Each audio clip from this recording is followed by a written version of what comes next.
Bonjour à toutes et à tous et bienvenue dans cet épisode du Pluriprolate Show, les coulisses de l'exercice coordonné.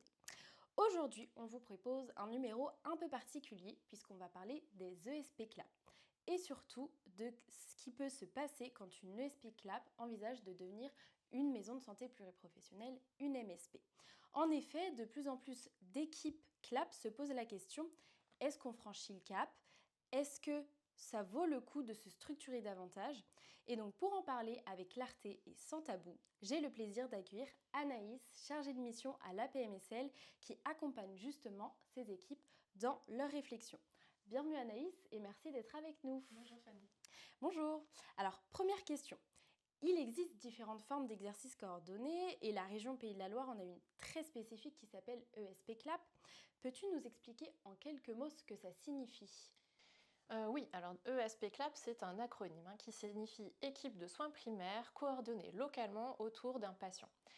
C'est une initiative régionale des Pays de la Loire qui date de 2018 et qui n'existe donc nulle part ailleurs. Il faut savoir que les équipes ESP CLAP sont accompagnées par l'association des ESP CLAP, tout comme l'APMSL accompagne les MSP. D'accord.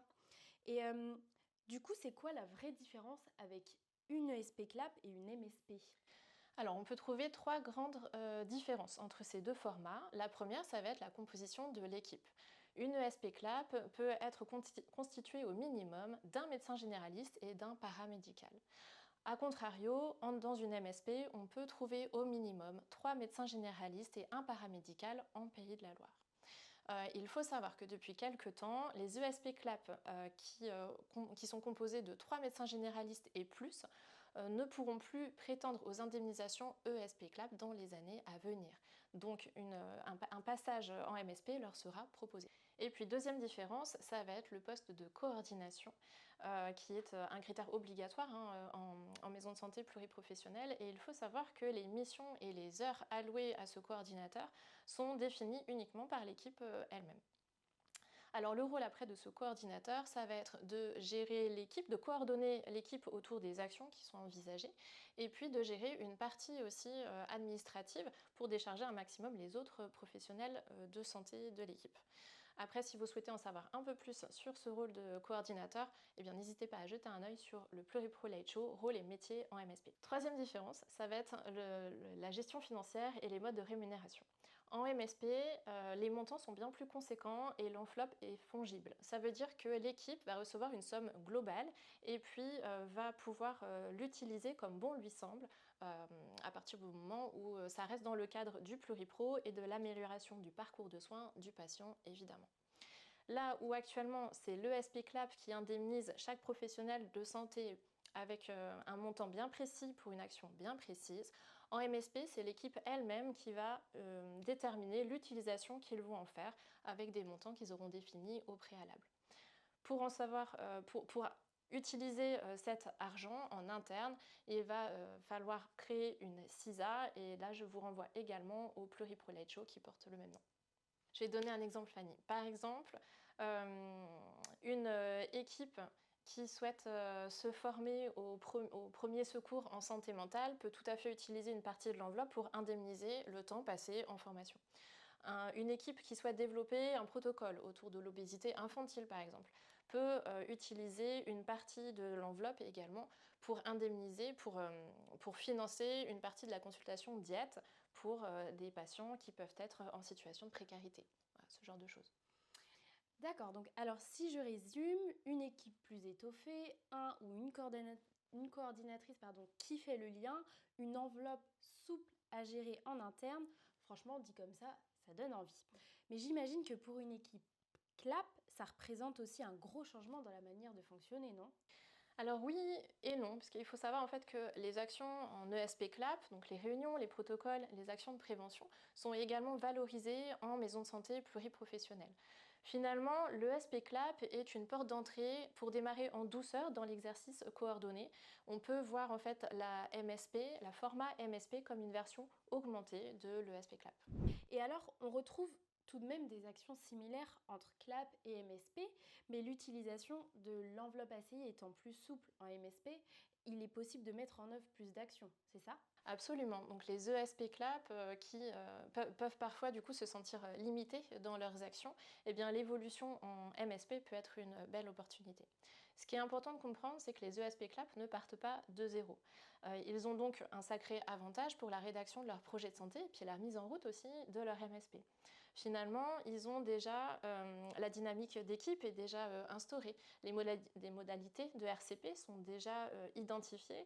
Des protocoles sont également priorisés. Et ça, on l'a bien pris en compte dans notre accompagnement à PMSL, puisqu'on a adapté les formats d'ateliers d'écriture en conséquence. Parce qu'en fait, une équipe CLAP, tout comme une MSP, ils doivent rédiger aussi un projet de santé? Oui, ça c'est obligatoire, hein. C'est un document qui est obligatoire pour devenir maison de santé pluriprofessionnelle.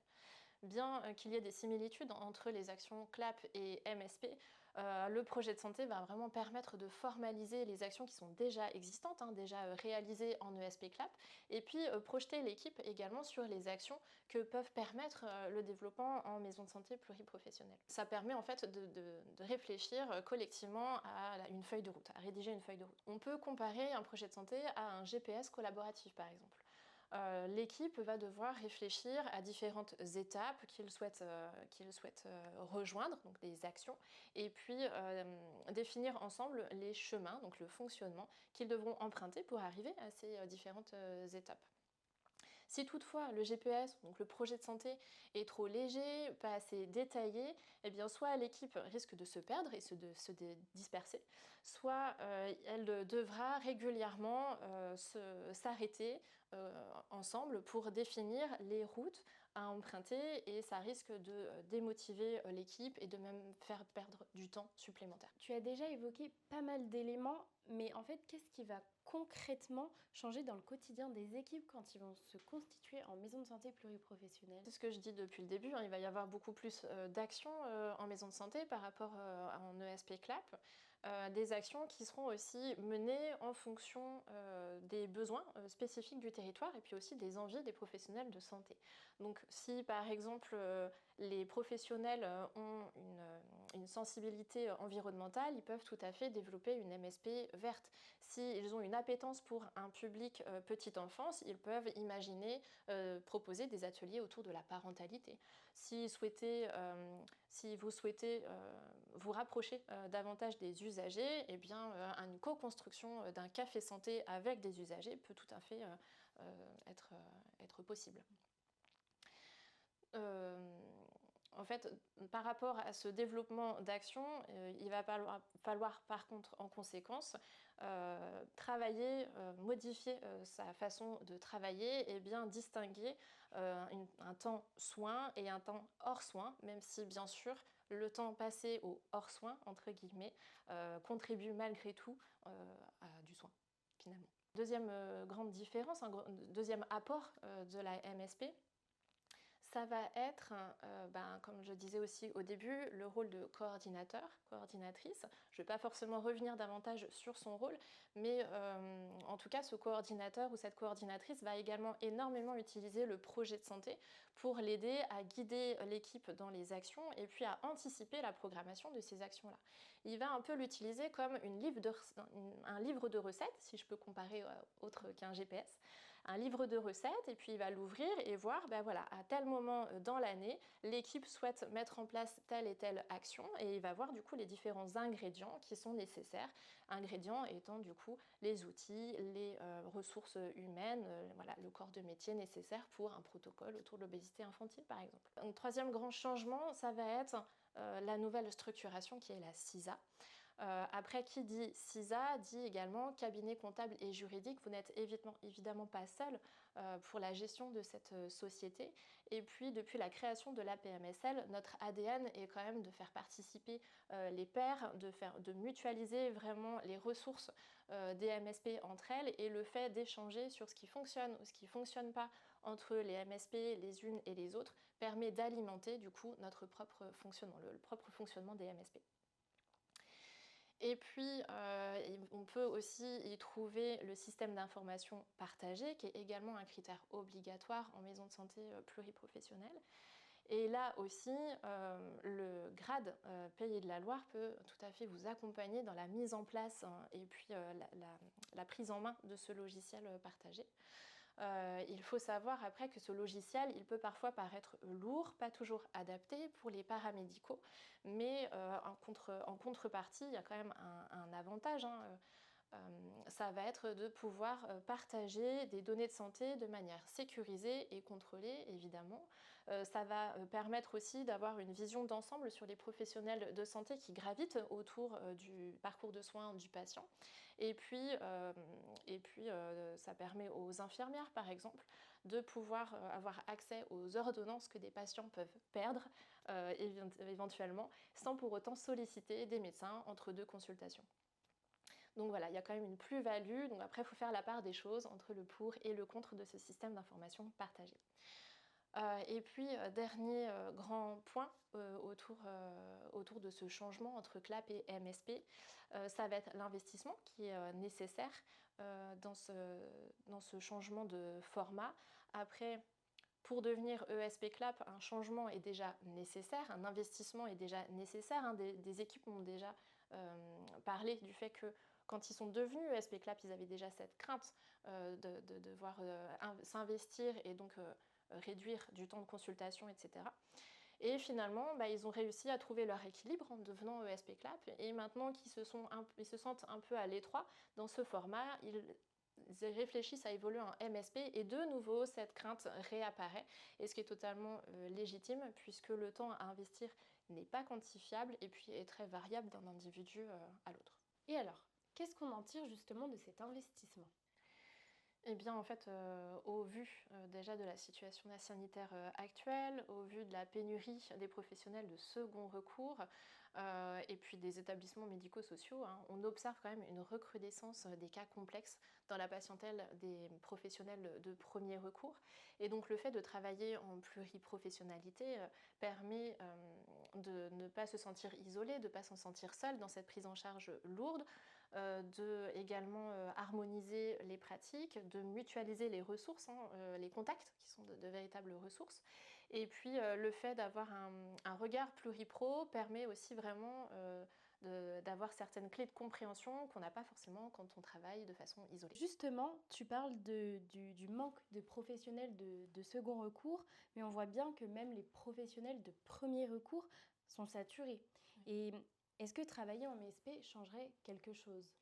Bien là, moi, je vais plutôt apporter mes réponses selon ce qu'une étude a apporté en 2020, hein, une étude de l'IRDES, qui met en avant que le travail en pluripro, que le regroupement de plusieurs professionnels de santé de premier recours offre des conditions de soins des conditions de travail attractives, et puis permet un équilibre aussi vie professionnelle et vie personnelle plus facile.